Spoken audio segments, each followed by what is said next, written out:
허리케인 데스크.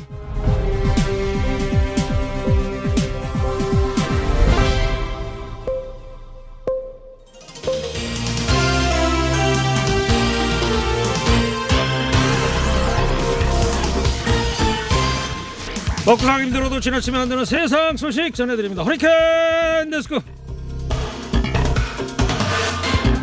첫 번째 소식입니다. 오늘 0시 기준 코로나19 신규 확진자 583명입니다. 신규 확진자가 하루 사이 급증하면서 어제보다 약 200명이나 많아졌습니다.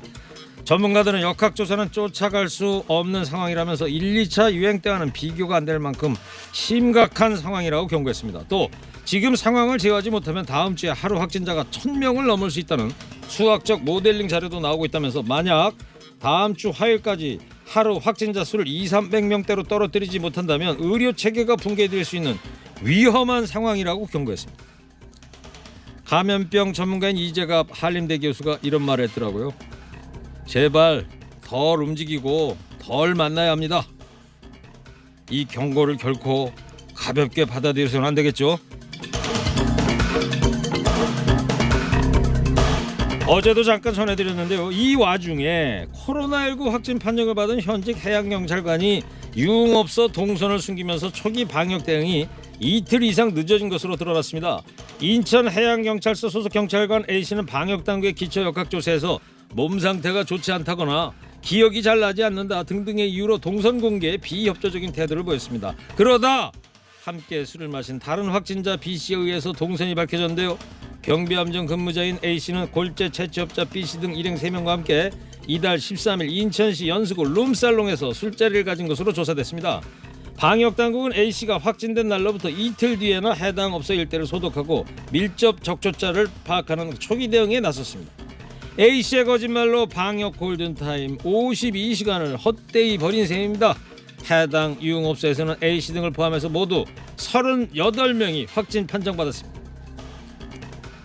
이 시기에 유흥업소에 간 게 본인도 부끄럽긴 부끄러웠나 보죠. 그러게 어디 가서 말도 못할 행동을 왜 한답니까?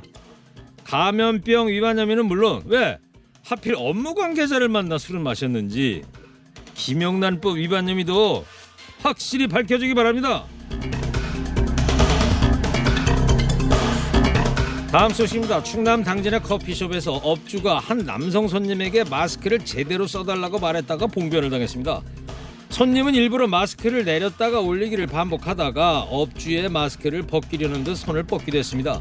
강원도에서 왔다는 이 남성, 알고 봤더니 당진시청 관리자급 공무원으로 확인이 됐습니다. 그런가 하면 강원도 속초시 공무원들이 예산까지 전용해서 제주도로 외유성 출장을 떠난 것으로 드러났습니다. 국민 안전을 제외한 공문 출장을 원칙적으로 금지한다는 중앙재난안전대책본부의 지침이 있었으나 이를 무시한 겁니다.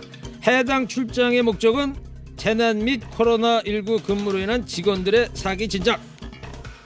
100명의 소속 공무원 출장 경비로 책정된 예산 총 5천만 원. 속초시는 숙박, 항공 등 예약을 미루기 어려워서 계획대로 진행했다고 해명했습니다. 먼저 제주도 연수도 다녀온 진주시 공무원들 무더기로 코로나19에 감염됐다고 하죠. 솔선수범을 보여도 모자를 파네. 참 가지가지들 하네요. 대다수의 국민이 서로서로 자제하고 격려하면서 이 힘든 시기를 견디고 있는데 자기들끼리 사기진작? 이러니 다들 공무원 하려고 줄을 서나 봅니다. 4박 6일 일정으로 인도네시아를 방문한 국회의원들의 행보가 잇따라 도마에 올랐습니다. 김상희 국회 부의장을 비롯한 의원 6명 공식 일정 첫날 자카르타 도심 호텔에서 열린 동포 및 기업인 만찬을 도중에 간담회로 바꿨는데요. 코로나19 방역 지침을 준수하기 위함이라고 밝혔으나 정작 의원들은 참석자들을 행사장에 남겨두고 숙소를 벗어나서 인근 한식당에서 식사한 것으로 확인이 됐습니다. 또 의원들은 입국 다음날 1박 2일로 자카르타에서 150km 떨어진 반등 관광을 다녀오기도 했습니다. 현대자동차 공장 건설 현장을 방문하기도 했는데요. 생뚱맞게 자카르타에서 근무하는 여직원 2명이 초청이 됐습니다. 굳이 현장 업무와 상관없는 여직원이 건설 현장까지 동원된 건 김 부의장이 헌정사상 첫 여성 부의장이라는 점이 고려된 것으로 보인다는 지적입니다. 어떻게 해외만 나갔다 하면 구설이니? 참 그것도 제주입니다. 제주. 국민한테는 여행도 자제하고 만남도 갖지 말라면서 이 시국에 갔다 온 걸 보면 엄청 중요한 일 하고 오신 거 맞겠지요? 마지막 소식입니다. 미성년자 성착취물을 제작해 유포한 혐의로 재판에 넘겨진 박사방 운영자 조주빈이 1심에서 징역 40년을 선고받았습니다. 재판부는 아울러 신상정보 공개 고지 10년, 취업 제한 10년, 전자발찌 부착 30년, 1억여 원 추징 등을 명령했습니다. 함께 기소된 전직 거제시청 공무원 천모 씨는 징역 15년, 전직 공익근무원 강모 씨는 징역 13년을 선고받았습니다. 박사방 유리호 회원이 임모 씨와 장모 씨는 각각 징역 8년, 7년 선고받았습니다.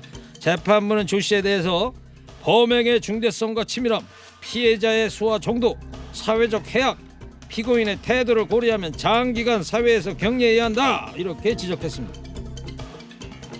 N번방은 솜방망이 판결을 먹고 자랐다 이런 얘기 있었는데요. 이런 사회악이 두 번 다시 발 붙이지 못하도록 확실하게 본보기를 보여주는 판결 됐기를 바랍니다. 오늘 허리케인 데스크 여기까지 하겠습니다.